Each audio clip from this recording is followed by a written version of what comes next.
Among those stuck in the hotel is Lara Pennington. She is there with her 2 young sons and her in-laws. We're also this morning joined from Walsall in the West Midlands by Paul Godfrey. Now, Paul returned from Milan in Italy on Friday and was diagnosed with flu. Finds out today if he has coronavirus. So we'll talk to you in just a moment. Lara, let's just find out what's happening in the hotel there. You've been told what by the authorities? OK, so we were contacted for the first time by the medics at the hotel yesterday, who initially said that the Spanish government were advising that if we wanted to, we could leave our rooms as long as we were wearing masks, we were washing our hands regularly and not touching our faces. However, I question this as it's clearly apparent. We've not left our room. OK, we're not going to be leaving our room. We're going to be following the guidelines that are being issued, that we're going to follow self-isolation. However, it's clear that there are large numbers of guests here at the hotel who are leaving their rooms and are not following that process. So basically, a containment strategy that's being put into place, which is similar to the cruise ship, is clearly not working. It was never going to work. If they wish to keep us safe here, then it should be an enforced quarantine. The virus is clearly going to spread as people are not following the guidelines for the containment. What we need is to be safely quarantined, and that is not happening. We're not being looked after in terms of our vulnerability with regards to catching this disease. We've not been tested. All we've been given is some thermometers to analyse whether our temperatures are going up or not. And at that case, they will treat us. However, I have 2 children and I have my in-laws here who are in their 70s, one of which has an underlying health problem. I've had medics up to the room based on my concerns with regards to the strategy here, and they confirm that they agree it is extremely dangerous. They do not agree with this strategy. However, that's the strategy that's been put in place. I asked them if they would let their family go downstairs, and they said no. What about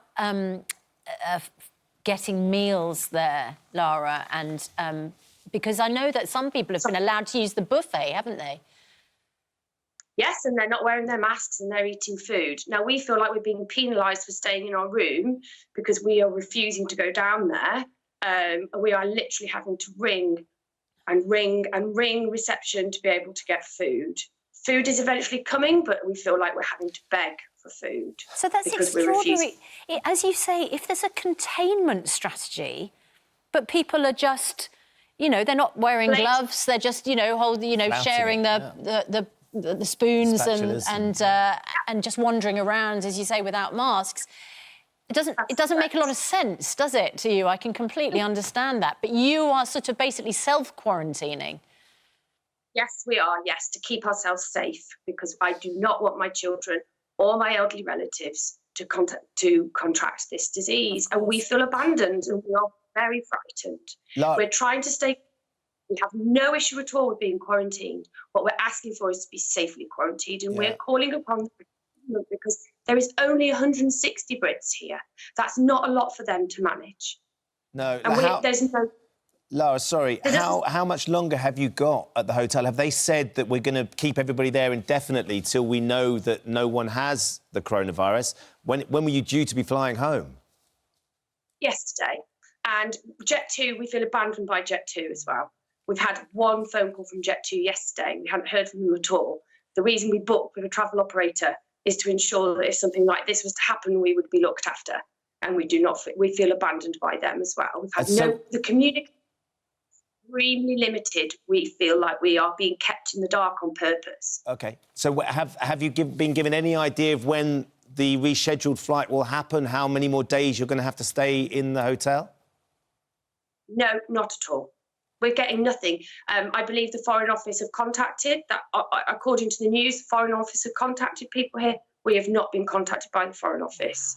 We have not been contacted by anybody. Do you feel a bit like the passengers on the Diamond Princess on the cruise ship? I do, and I feel, Susanna, that there are lessons that should have been learned from the cruise ship, and they are not being used it, and I cannot understand why that strategy would be used again when it was clearly shown that that strategy did not work. And that is one of the reasons we are so frightened. We can hear the fear in your voice, Lara. How are you? I mean, you've got young children, you've got your in-laws next door. How are they coping? Because keeping children cooped up in a hotel apartment room is never going to be easy at the best of times. No, exactly. So they are becoming bored and restless. However, we've been honest with them, and we've explained the importance of why we must remain calm and we must remain in our rooms. And, they're doing the best that they can with that. We've explained to them the importance of quarantine, and we're trying to give them sensible, safe messages. However, they are 6 and 9 and they're boys, and they are very, very lively. So, we will continue to manage that. My children are very anxious, though. They're not sleeping, and they're panicked. We're doing our best to try to keep them calm, and also to ensure that their basic needs are being met, which is food. Yeah. Lara, it's a very distressing situation for you. I appreciate that. And largely because, as you say, you're just being kept in the dark. And you don't know if you knew that there was going to be a flight out or that you had to stay put for a certain amount of time, it might be more reassuring, mightn't it? But when you don't know what you're facing, I think that's what's particularly unsettling. I think actually it's more the fact that we don't feel safe. We have no issue with being quarantined. It is the fact that we are not being safely quarantined. Well, you aren't you? You're safely quarantined because you're there in your room, not coming into contact with anybody. So, you're doing, as you say, what you believe is the right thing. The concern is if there is coronavirus on the premises, is that being spread by people congregating together and socialising, which doesn't seem to be what they've put a stop to.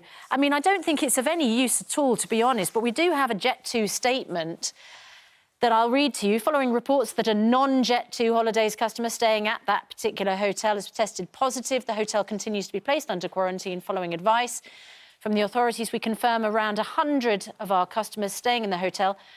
Then they say we have stopped all sales to the hotel, and customers who are due to travel to the hotel will be transferred to other accommodation. Well, that's fine for them. We're also contacting customers who have recently stayed at the hotel. It's fine for them. In line with the Foreign and Common Office advice, our flying programme remains unchanged. The health and safety of our customers is our absolute priority, and we will continue to release more information as it becomes available. Absolutely nothing about contacting the customers that are staying there right now. I guess, Lara, the other concern for you as well, as it would be, is that you are taking every precaution you can, your in-laws are, but at some point you're going to leave this hotel, you're going to get on a plane and fly home, and you may well be mixing with people that haven't taken those precautions, and it could end up being all for nothing. Exactly. That's the point, isn't it? We could be put on a plane with people who haven't been following that procedure, and we will get it anyway. Exactly. That is the point, Ben, yeah. Good luck, Lara, and we'll keep in touch with you. I feel for Lara and those boys as well. I've got 2 boys and keeping them cooped up, especially if they're looking down at the pool and they can see people at the pool and they say, Mum, there's people down there having a nice time at the pool. Why can't we go down to the pool? So frustrating. But she's obviously, very nervous. And doing the right thing. Paul Godfrey came back from Italy on Friday. On Saturday, Paul, you contacted 111, didn't you? Because you had flu-like symptoms. What did they say? They told me that Milan wasn't on the target list and that I shouldn't be concerned, but they said that I should go to hospital anyway. So they made an appointment for me to go to the treatment centre at Walsall Manor Hospital, and my appointment was for 10:30 on the Monday. When I arrived there, I went into the reception area, registered as normal, and they told me to sit down in a foyer that was full of ill people waiting to be seen.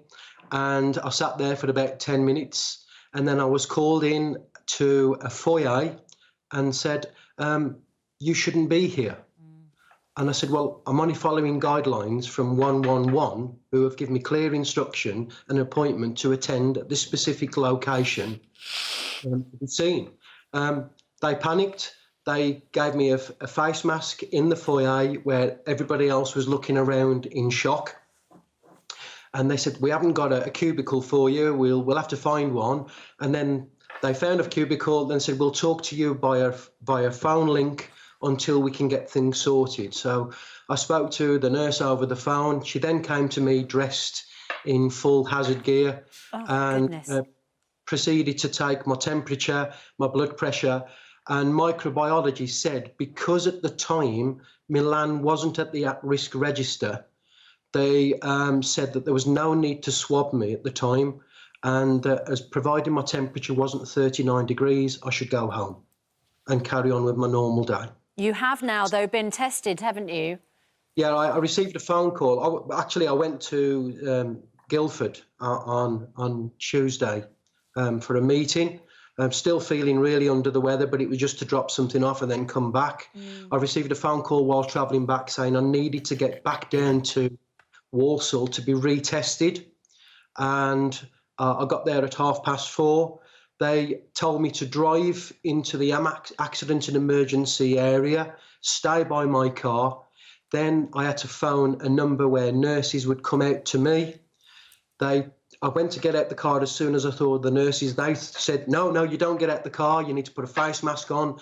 They then told me to get into this pod where they did mouth and nose swabs and told me then to get back into the car and go home and that I should receive notification in 48 hours. Those 48 hours are ending today. I received a phone call yesterday to say that I've got flu, but they don't know what strain of flu as yet. I should receive further notification today. And how are you feeling, though, Paul? How are you feeling about the whole process, the way it's been handled and how they've sort of contacted you and kept you across what's going on? There's been no direct contact other than me phoning them, to be perfectly honest. And the information that the government is giving to say that they're controlling the situation is totally wrong because it's not being followed down to hospitals to follow the right procedures, because I went into an area that was where I was told to go that was full of sick people, which are probably the most vulnerable when you've got a coronavirus. And I could have spread and infected hundreds of people potentially by not being dealt with from a point where I was concerned. And the thing that I'm flagging up is the fact I went to Italy on the Thursday. On Thursday already people were wearing masks. I was checked as I was going through arrivals for my temperature, as I was going into Milan. There was no checks coming out. And as I boarded my plane coming back to Luton, there was an Italian couple sitting in front of me with flu symptoms, and they was not checked coming back into Luton, and they was walking free to go around the UK. And there's no tests in any airport in the UK. Yeah. So this pandemic, unless it's going to be stopped, it's just going to carry on because we're not doing what we're supposed to be doing. The government aren't supporting that. So checks at other airports, but not checks here. That's your issue. No, well, look, Paul, you get the test back. Let's hope it is just normal flu. We'll. Oh, careful. We're down the other end of the camera, fortunately. You can't spread it on the net, sorry. No, you can't. But I can Have imagine you put yourself into isolation now, Paul? Yeah, at home.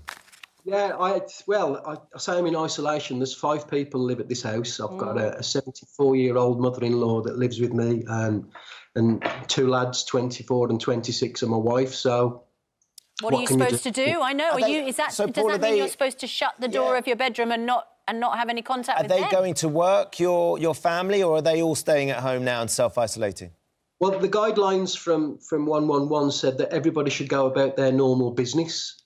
Without me having a previous confirmed case, because I have to say we're in limbo at the moment, we don't know either way, they went to work. But I told them to tell their employers the situation, and they were sent home from work yesterday.